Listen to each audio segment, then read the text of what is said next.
one of the things when people say, "Oh, we're going to play games," it thinks you've got to play the 11v11 game. And I really try and emphasize to people that a game can be 1v0.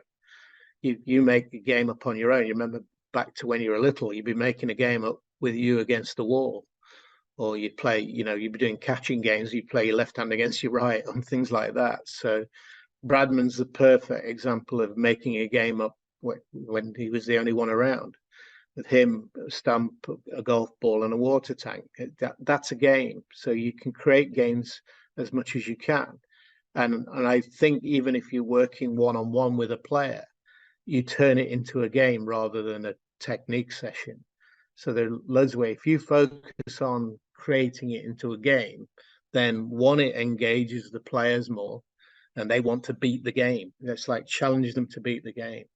And you can just become really innovative in the types of games that you create for them. And the other key point of that is then you can change the level of difficulty. Often I really like the idea that they set the level of difficulty. They take ownership of what a win is, because the key point, we've seen this from Baz McCullum, is that we don't want to limit them. We don't want to put any limit on what they think they're capable of.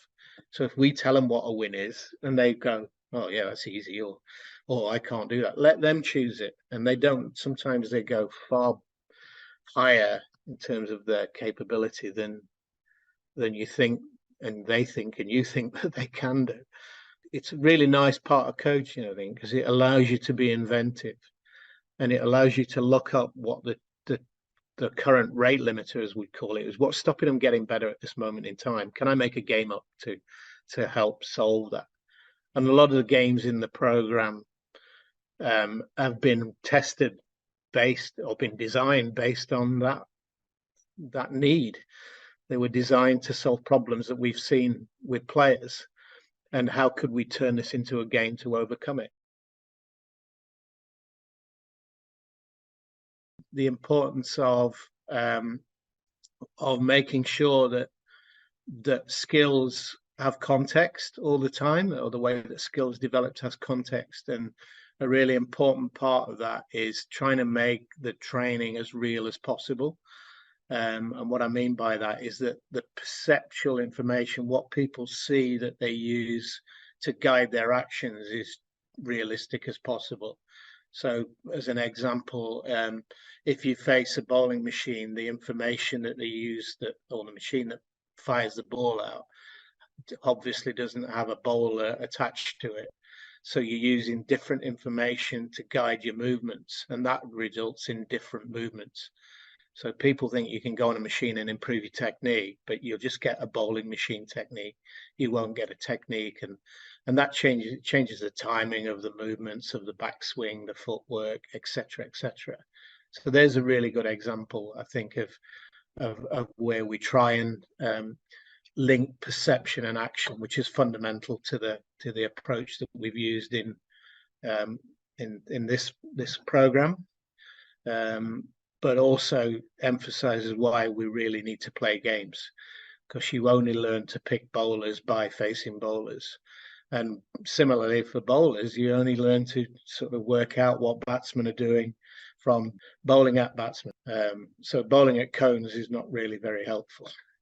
We need to actually face to bowl at batters who can react and move and adapt. And then it's all about solving problems, isn't it? And games are all about solving problems. So we've got to be game creators as coaches, rather than somebody who's really focused on one small aspect of the game, which is technique. And even then, so technique has context, and it's about solving problems. So if we don't put them in those situations, they never learn to solve the problem. The beauty of most games is that you can adjust the level of challenge and the level of difficulty.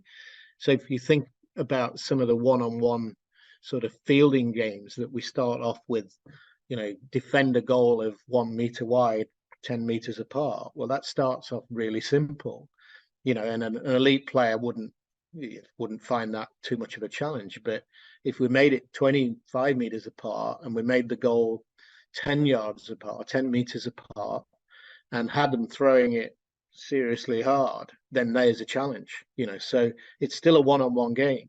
Now I've got to develop my goalkeeping, my diving skills, my goalkeeping skills to actually beat my opponent.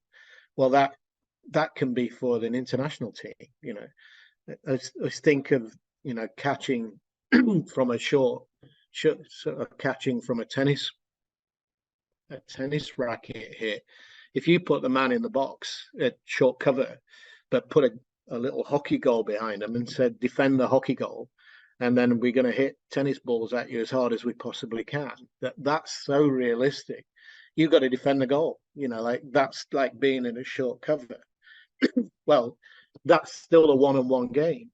It's still a one-on-one game where they can have batter play the bowler, but really challenging.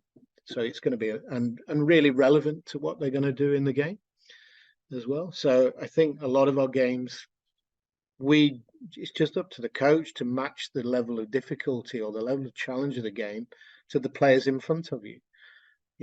We can do the tic-tac-toe OXO game, make it really simple, but we could put that on the outfield with big boxes where they're going to have to catch absolute, screamers and et cetera, and that and that can be the right level for an international player as well as it could be for a 6-year-old.